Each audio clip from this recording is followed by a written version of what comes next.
I welcome you all in the topic transportation. It is a means by which materials are moved from an exchange surface to other cells located throughout the organism. In an organism, transportation is carried out by a system called a circulatory system. The definition of the circulatory system is the system that circulates blood and lymph through the body consisting of heart, blood vessel, blood lymph, and lymphatic vessel and glands.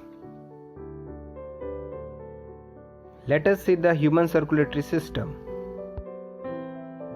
Circulatory system consists heart, which pumps the blood. Arteries and vein, they are the blood vessels or the pathway of blood.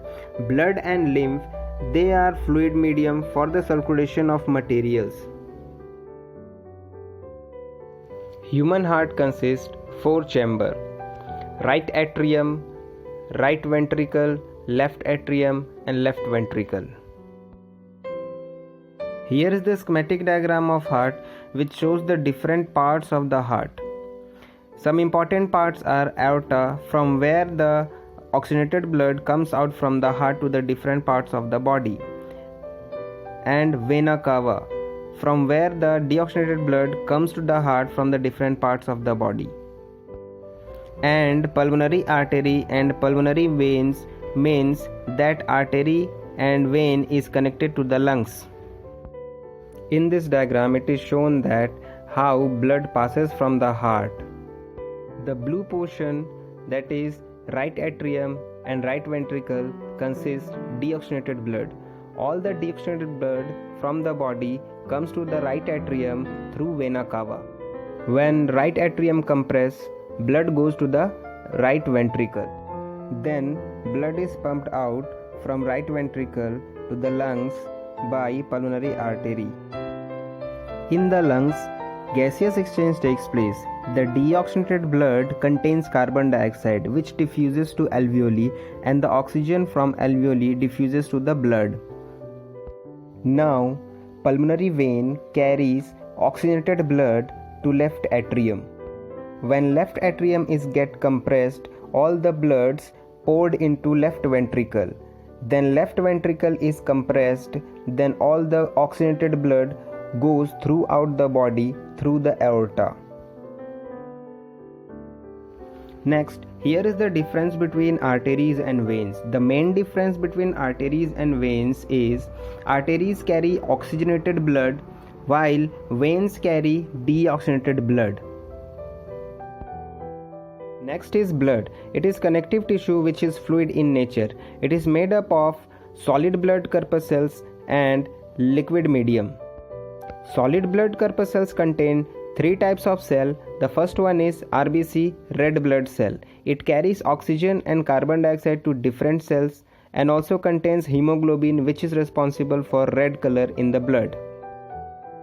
Second is WBC, white blood cell, provide body defense and produces antibody. The third is platelets, helps in blood clotting during injury. Here is the structure of 3 blood cells. Fluid or the liquid medium of blood is known as plasma, which contains 90% of water and 10% of organic matter. Along with blood, there is another body fluid which flows parallel to the blood, is known as lymph. It is a yellowish fluid which escapes from the blood capillaries into the lymph vessel.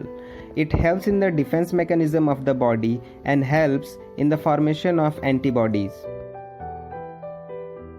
These are the parts of body where lymph nodes are present.